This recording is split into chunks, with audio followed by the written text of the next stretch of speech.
was originally going to be called When You Bottom, but I decided not to go with that one.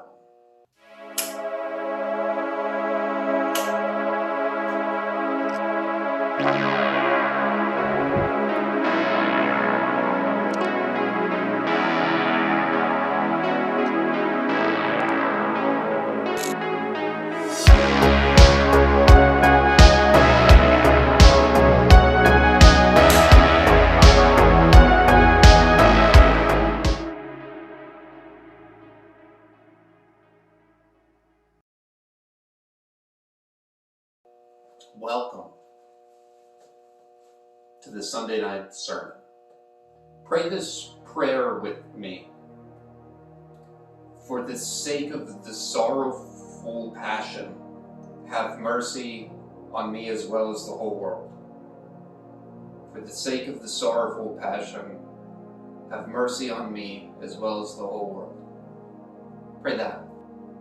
Tonight's sermon is called Devastation. So I don't know where you're at. I'm not qualified to do this, but neither is anybody else.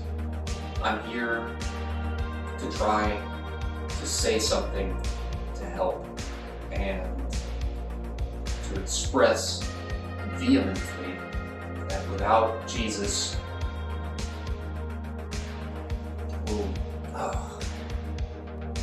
fecal matter, fan blades, and there's a logical, Jesus is at least the solution for totalitarian, authoritarian, communism, fascism, overrule, Stricklerism. That's what Jesus does. So that's what I do. I talk about that a lot. And if this is the first time you've stopped by, then check out my stuff. You learn what I think pretty quick. The point not being that I think it. The truth is, I really don't feel too bad for myself. Alright, so I don't know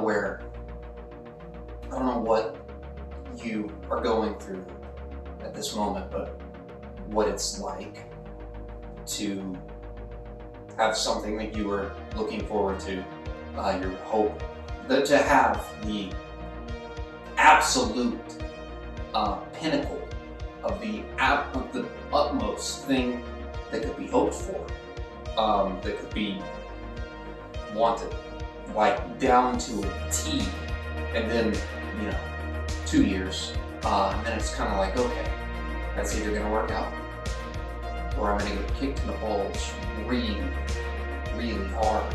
The testicles, the testes, metaphorically, and I got the kick, and the former rather than the latter, rather than the former. I mean, we're talking like a lot of build-up to it. So I know what that's like. We'll get to it. Everything that I stand for is with this whole Jesus guy, alright? So if I'm not picking up the Bible quick enough for you, just, you're probably not my target audience anyways. Okay? Since I said that, let's specify that. My goal from the beginning of this thing has been to speak in such a way to present an argument that would suffice for an atheist. I'm not trying to appease my in-group.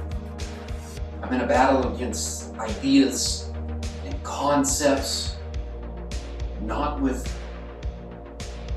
people, spirits. So my goal here is to bring high-level argumentation. It's quite fascinating, actually. I don't even have,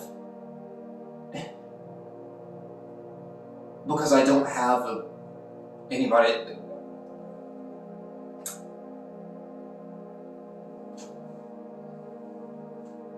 People talk about the need for a congregation and everything like that. This will keep you genuine, because you're not Nobody's gonna stop paying you money. So let's just nobody's paying me. Nobody's like, this is just, I'm here for you and to preserve this book from the clutches of evil. And what I mean by that is people that will throw you in prison for talking about it, for having it. That's the world that we're in. Steve next door that has funky smells coming out of his house. That dude in no universe needs to be your nemesis. Okay, I need to get on track here. Or whatever example you can think of. Just somebody okay, so the name of this sermon is Devastation. And look, it's like, man, you may not know anything about me, but it's difficult for me to even call it that, having like your utmost hope broken and shattered. You know, it's like, dang, my legs still work. I have health. I'm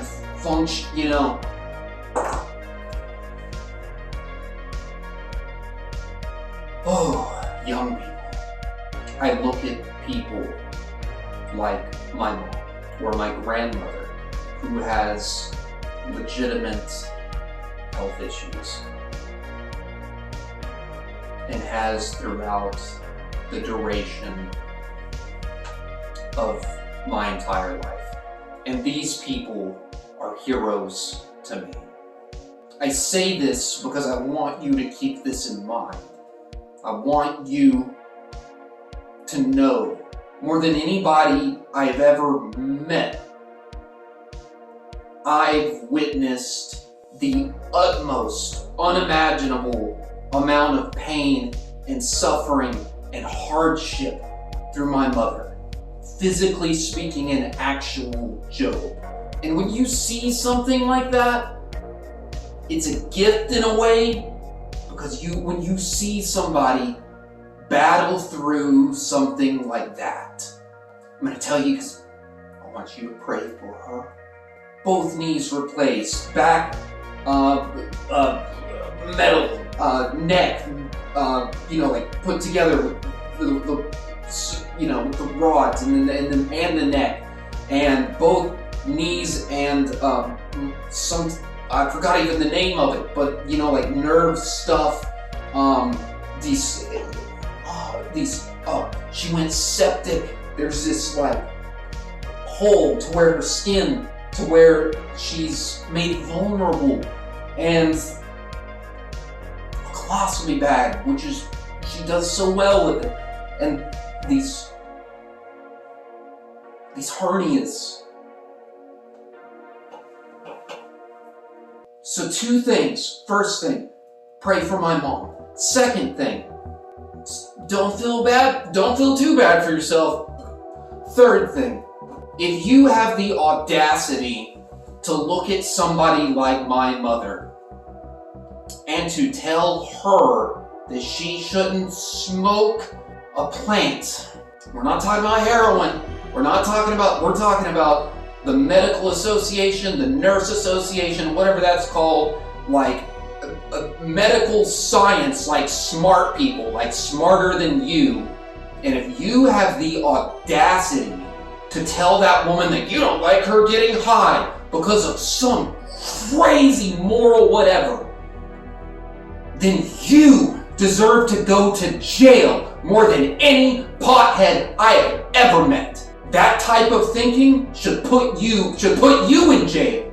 That's crazy. It's un-American, it's un-Christian. Which I guess leads me to the church that just can't come right out and say it. You gotta treat me like a secret. Allow me to speak politely. Let me say my words calmly. For their sake, we kept plausible deniability. This happened with more than one church. It's happened twice. Plausible deniability was built into the structure for their sake. So after I felt bad for not going and doing what was planned because of COVID, made it super confusing, went to Austin, did the plan, plausible deniability, Trinity Fellowship. I wept as police officers surrounded me and begged someone to come hug me because I thought I was about to go away again because of the plausible deniability thing, instead of just owning up to the fact that this was wrong. But people can't say that. They can't say that until 10 years from now. 10 years from now, it'll be common knowledge. 5 years, 10 years, soon, it'll be as obvious as blue, as grass is green. Because of the smart people that say it. There's people dying because of prescription medication. It's an alternative for prescription meds which kill people. Which growing up, my mother was addicted to. And she's battled through that and she's done so well. But you people are nuts. Thinking you can tell her what to do like that. She can't because she has to get piss tested because of if there's old people that can't take medicine that they need. And then the cops are like, boo, boo, boo, boo, boo, and then the courts are like, boo, boo, boo, boo, boo, just getting their paycheck, just doing their thing. I had a youth student that had a cop pushing a gun because he was high, because he was whatever, and just a little bit off, and just approached him, walking in a parking lot, has my kid on the ground,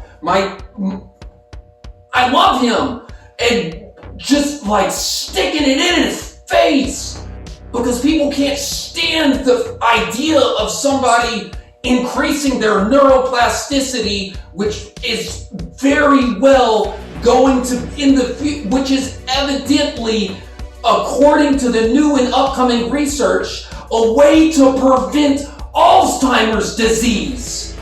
So he be increasing his neuroplasticity, look it up, and then be having an officer do that stuff because y'all are crazy. And everybody's telling me that I'm the crazy one. So anyways, I wept and then left because they told me my dancing was too much. So I was like, okay, this is cool. They're fine. That's great. Then I was supposed to show up as a king. I didn't show up as a king. I showed up dressed as a woman. I swear to you, because I was like, hey guys, look, we're cool. That's why. I, like a child who trusted as in complete faith, I kid you not, I thought it was impossible. So I get arrested, dressed as a woman, with makeup on my face. So now I face criminal trespassing charges by the church because they can't say that something's wrong outright and out front. And I've been doing my part at plausible deniability. But it's just all of this to say,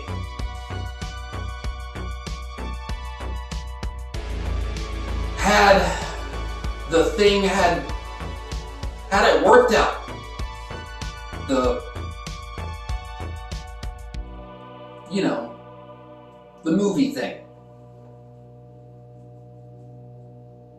I probably would have had to sign a dismissal,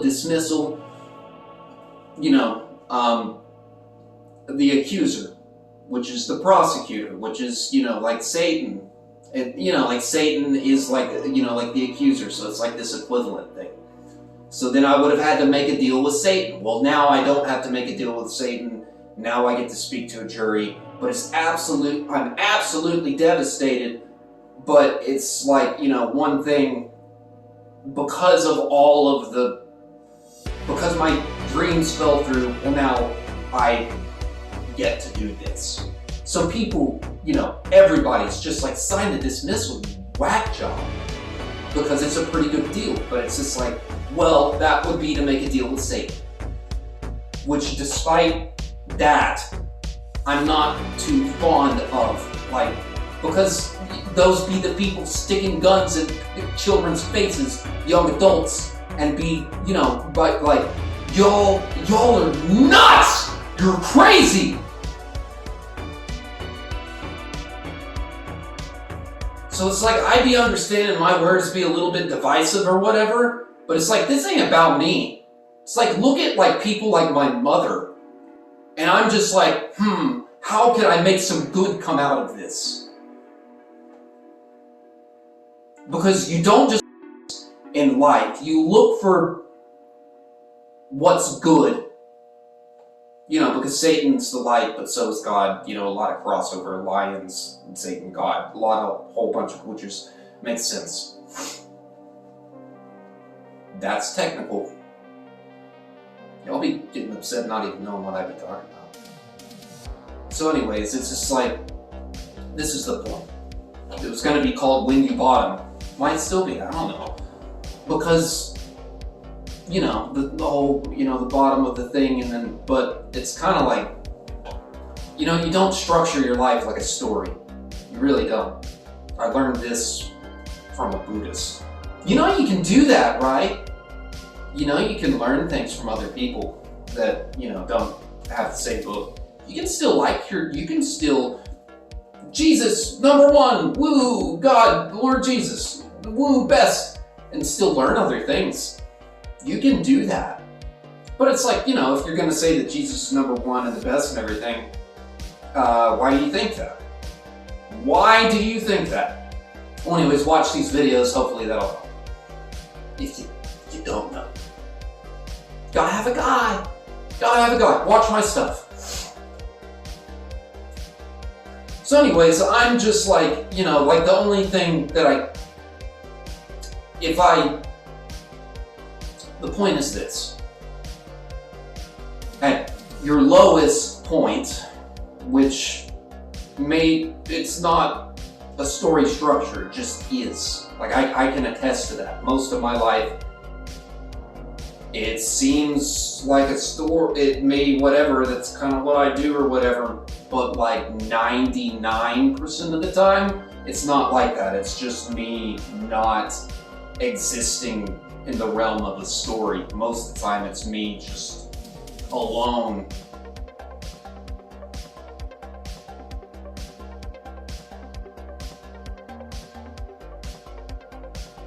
That's not necessarily my fault either.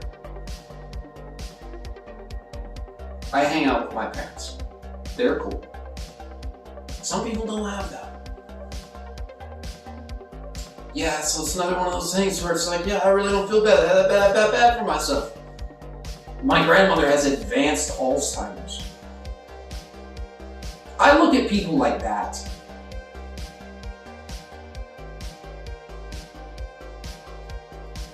And I see how they, you know, like, make the best, or find the light, or find the eternal God, the essence of eternity and all of that in the, you look at the darkest, you find God. You find God, you know, in the speck of dust, or in the, you know, so, or in the smallest, and there's God. Nothing's too small for God.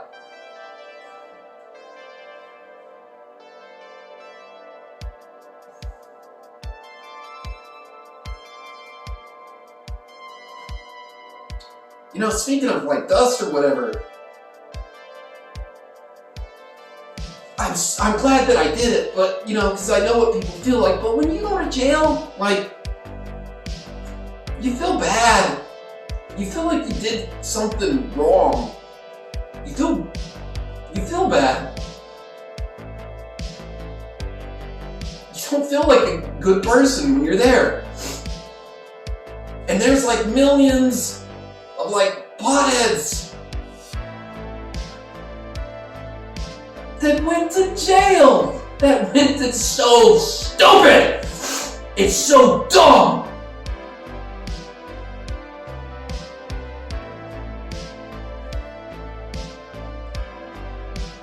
And I'm the guy to say it.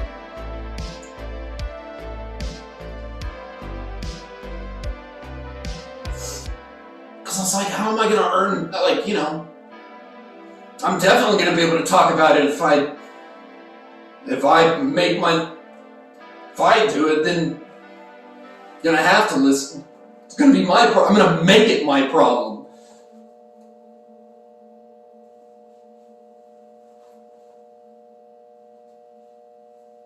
God, there's just so many people that went to jail, or, you know, like, the thing is it's like, jail's like, that's really bad, and there's a lot that went there. And so some people be like, oh, let's just do away with the jail part. But I want to tell you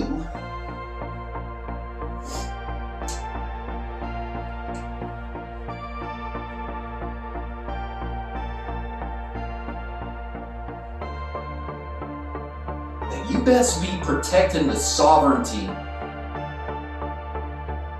of individual choice unless it infringes on someone else. And until it infringes on someone else. You can have your opinions, but you don't jeopardize a sovereign nation. Because that's what it is. Like that, you don't jeopardize sovereignty for your preferences. That's what we don't do. That can be extracted from the Gospels. If you get that from the Gospels, you're missing something. Go look at all the stuff that Jesus says. It's like, yeah, you're a slave to Jesus. You're a slave to Jesus. Yeah, the guy that washes people's feet. It's ironic. I'm a slave to Jesus. Yeah, well, I'm not that worried about it. The 7 times 70 guy, it doesn't matter what you put in your body, it's what comes out your mouth. That guy, yeah, I'm not worried about it. I'm going to talk about this more. I'm going to talk about this later. But that statement was huge. The Jews predicated their entire identity on what they didn't do, on what they didn't put in their mouth. That was their entire self-identification. And like their entire understanding of like what they be doing compared to other people. And Jesus be like, I don't care. What you be saying about people? Talking to people who never curse. Because you say mean things. Cursing and meanness those aren't synonymous. I be sprinkling my words because I just do be doing that. With all sorts of colorful things. And it ain't to hurt nobody. When Jesus said it's what comes out your mouth, wasn't talking to people who cuss. At all. At all. You think the Pharisees cussed? No. You think he was talking to the Pharisees, saying, hey, don't cuss, Pharisees. Don't cuss. What? I am so stupid. I'm really dumb. And I get this better than church.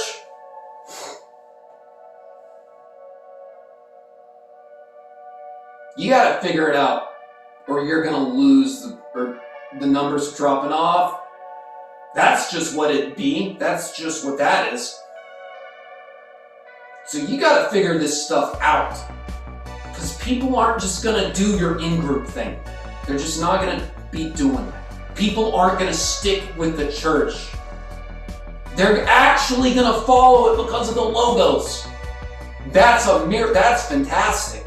They're actually gonna follow it, not for the community, not for anything else, but just because, oh, that makes sense. And it's real. Be mad at people leaving the religion.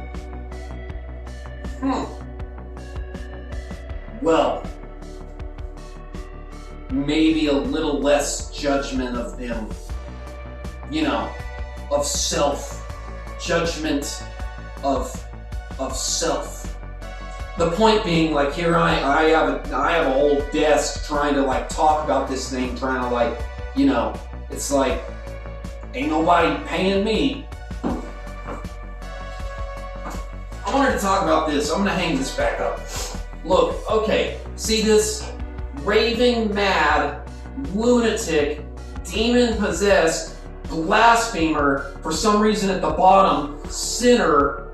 All of these things are things that Jesus was called by other people, and then in the red, that's like what he would, like how he self-identified, mainly Son of Man, but Son of God. So look, this is what everybody, that's how all other people, that's how they looked at him, and then that's just like, nah, I'm actually that.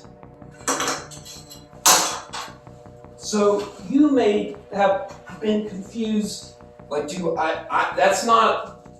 I'm not bragging about being a sinner. I'm saying that's the story. That's how the church of its time viewed your Lord. All right. The more things change, the more things stay the same. The point is, like, I look at somebody like my grandmother who suffers from advanced Alzheimer's, and then from that, like, she's like a monk. She's like spiritual and like smart and stuff in that she's still doing something fantastic. And I think the same thing about my mom, and like struggling through it. And it's just like,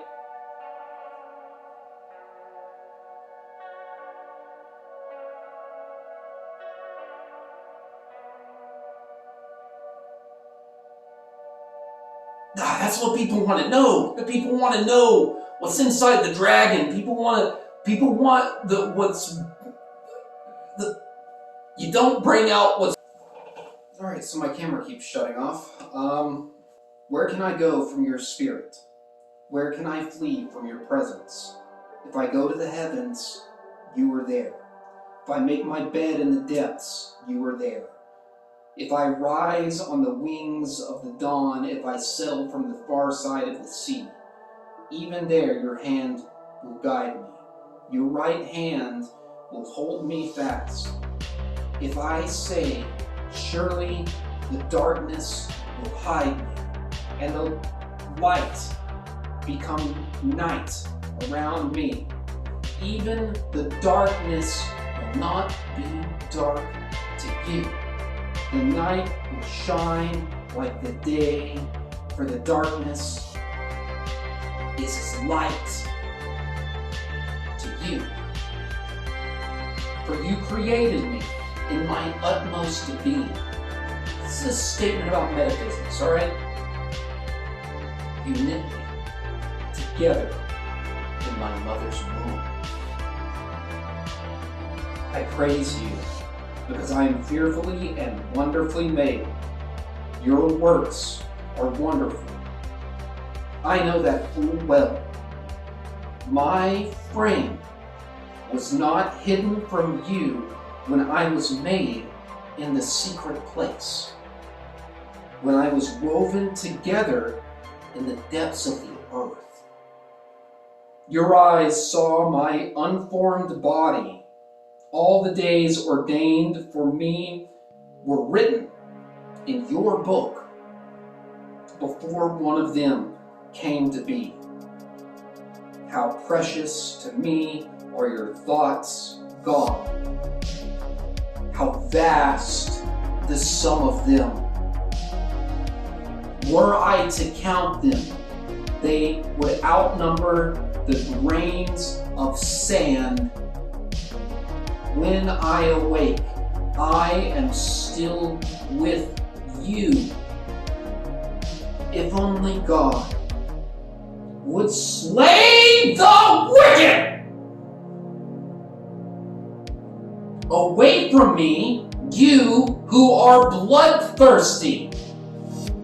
They speak of you with evil intent, and adversaries misuse your name. Do I not hate those who hate you, Lord,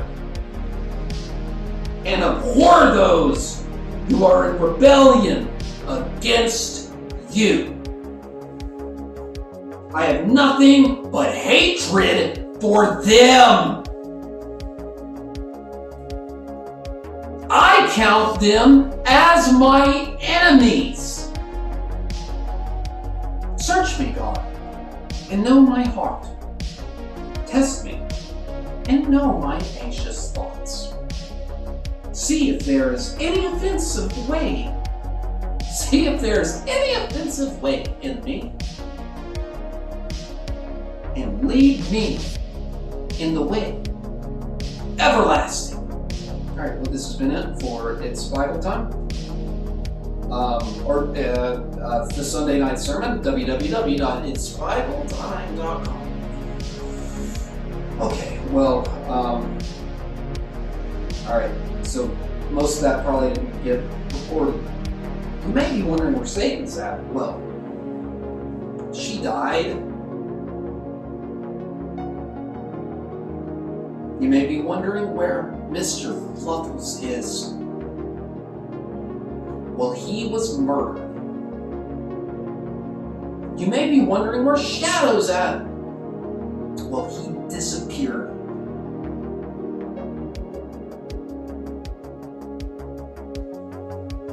This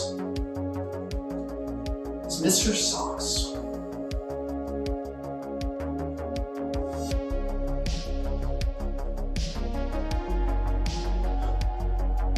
Good night, everybody.